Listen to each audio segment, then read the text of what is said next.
اور اس سبق میں ہے کہ ہمارے سبق کی ہیڈنگ ہے ہمارا دین اسلام۔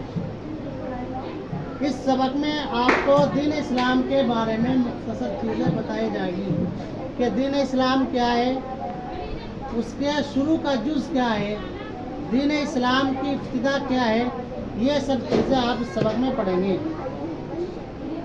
پیارے بچوں، تم کو پہلا کلمہ لا الہ الا اللہ محمد رسول اللہ یاد ہے، یعنی کہ کلمہ تو آپ کو یاد ہے، کلمہ تو آپ کو یاد ہے، لیکن کلمے کے اندر کیا کیا جا رہا ہے، کیا اس کا مطلب ہے، وہ بتا رہے ہیں۔ تو اس کے معنی یہ ہے کہ اللہ کے سوا کوئی عبادت کے لائق نہیں، اور حضرت محمد صلی اللہ علیہ وسلم اللہ کے رسول ہیں۔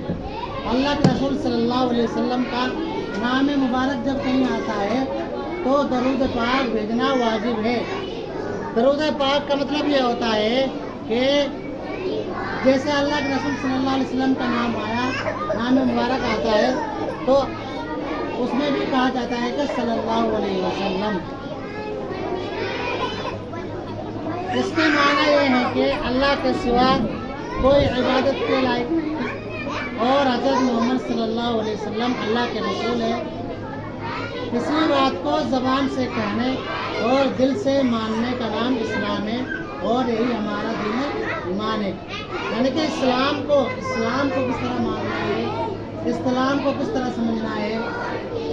جو شخص خدا اور رسول اللہ صلی اللہ علیہ وسلم کے حکموں کو مانتا اور ان پر عمل کرتا ہے وہ مسلمان ہے۔ یعنی کہ جو چیزیں اللہ کے نبی علیہ السلام نے بتائی ہے ان کو ماننا ہی اسلام ہے۔ اسلام دین اور دنیا کی اچھی اور نیک باتیں سکھاتا ہے۔ یہ ایسا سیدھا سادہ دین ہے کہ اس میں غریب اور امیر کا کوئی فرق نہیں، جو مسلمان ہے وہ ہمارا بھائی ہے۔